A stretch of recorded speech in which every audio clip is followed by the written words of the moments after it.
All right, Coach. You got a couple of back-to-back wins, but you also got a conference win early in the season.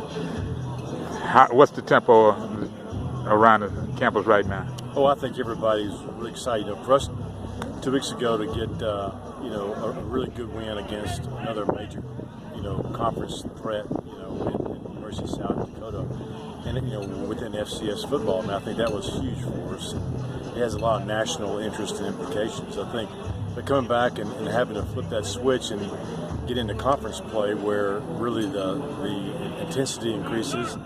Within conference, your opponent knows you better, than the out-conference. So it's always tougher, to compete in conference. And I think for everybody in the league, the one thing you do is you want to get off to a good start in the conference. It just sets the tone and the momentum. So it was a huge win for us. And I thought our guys came out and played extremely well in the first half and set the tone for how we were going to finish that game.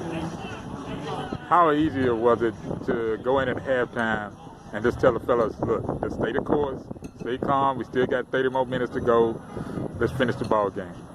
Well, I think the big thing that happens at halftime is the need for adjustments to be made.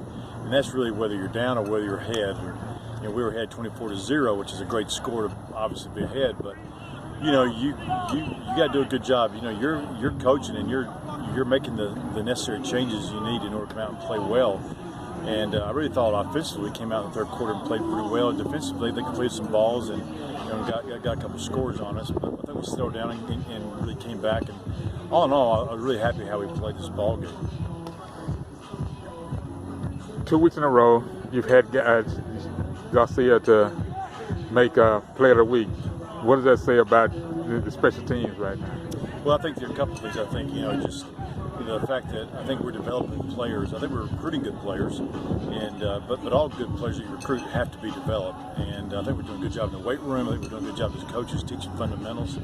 And I think we're working hard to try to put them in the best position for them to be successful. And so I think it is pretty significant, though, for us to, in the last 2 ball games now, to have 2 players of the week within our league, in each of those weeks. And we want our guys to be successful, certainly as a football team, but we also want our guys to be able to be recognized at the end of the season for great individual accomplishment and achievement. And so I think a lot of the Player of the Weeks really help you with some of the end of the season awards that they might be. And lastly, this upcoming weekend is Family Week here on campus. What is the atmosphere right now, guys, and all? Knowing you can invite everybody's coming out to watch you play. This is why you play this game. That's right. Well, I think we got a great school and we got a great administration, and I haven't kind of been out of my office much about the last 3 days, so I haven't been on campus to kind of see it. But Family Weekend's a big weekend around HBU. There's a lot of parents that come back, and it's great. I know in our ball game we're going to be celebrating a lot of the real high academic achievers, not just the things that go on the football field, but I know during the game.